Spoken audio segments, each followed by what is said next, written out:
Here we will talk about the basic ventilatory settings in ARDS.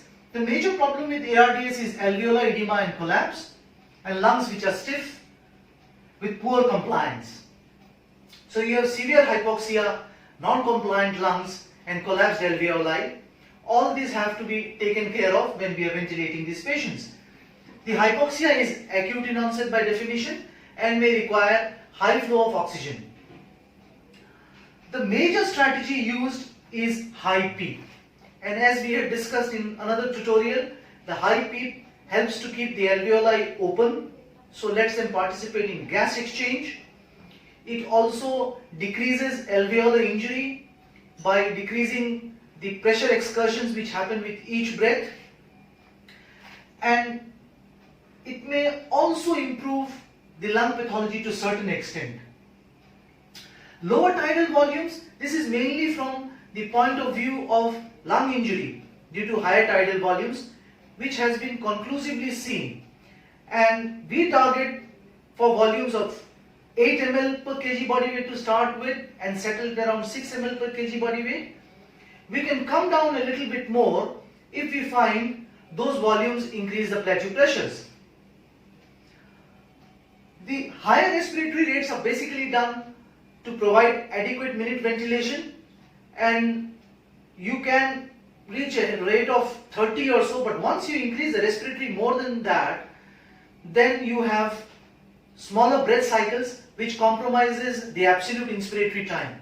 We should be looking at an absolute inspiratory time of close to 1 second, so maybe 0.8 to 0.9 seconds, because times lesser than this would not be adequate for the gas exchange to occur during inspiration. Permissive hypercapnia, it's basically because we are ventilating them with low tidal volumes, the minute ventilation may not be adequate and the alveolar ventilation may not be adequate. We know that the dead space with each breath is fixed. It's an absolute number, somewhere around 150 ml. So when we come down on the tidal volume, the amount available for alveolar ventilation comes down even more drastically. This will lead to some amount of accumulation of carbon dioxide, which we may allow to happen, but make sure that the patient does not go into severe respiratory acidosis. You can set up a cutoff of maybe 7.1 or 7.15 as pH. That depends on the clinical status of the patient.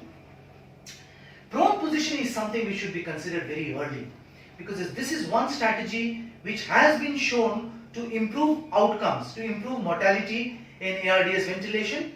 And whenever you feel you have applied enough PEEP and the patient requires high FiO2 but is not able to maintain ventilation, look at prone positioning.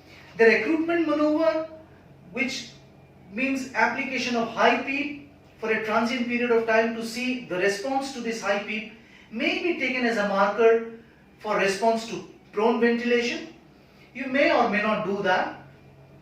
Recruitment is also done to see the response which the lung has to PEEP application. When you are not able to maintain oxygenation by this method, consider alternatives like ECMO early. So we should always keep this in our mind, that the ventilation that we are doing with these conventional ventilation machines may not be enough to maintain the oxygenation of the patient, because as we had discussed earlier, they can never do the gas exchange part themselves. So if the lung is so damaged that the gas exchange do not take place between the alveoli and the pulmonary circulation, you will require another mode to maintain the oxygenation. There are concerns about sequelae to ARDS ventilation also. One of them was the high tidal volume and increasing incidence of lung injury. Some patients may not recover their lung function well. What is to be done? Well, the best thing is to be done is to ventilate them with lower tidal volumes. Probably that will preserve the lung function for longer. Deep sedation usually required because they are on extremes of settings. No suction should be the policy unless there are secretions which cannot be managed, because every time suctioning is done, it increases the risk of infection and also it offsets the ventilatory settings. Care of the hemodynamics, especially because of the high application of PEEP. You should be very careful about hypotension developing in these patients, their volume status, and more importantly, if patients with ARDS develop another organ failure, the mortality increases significantly. So basic idea in ARDS ventilation is low tidal volumes, which could be as low as 4 ml per kg body weight, keeping in mind that you might have CO2 retention with them.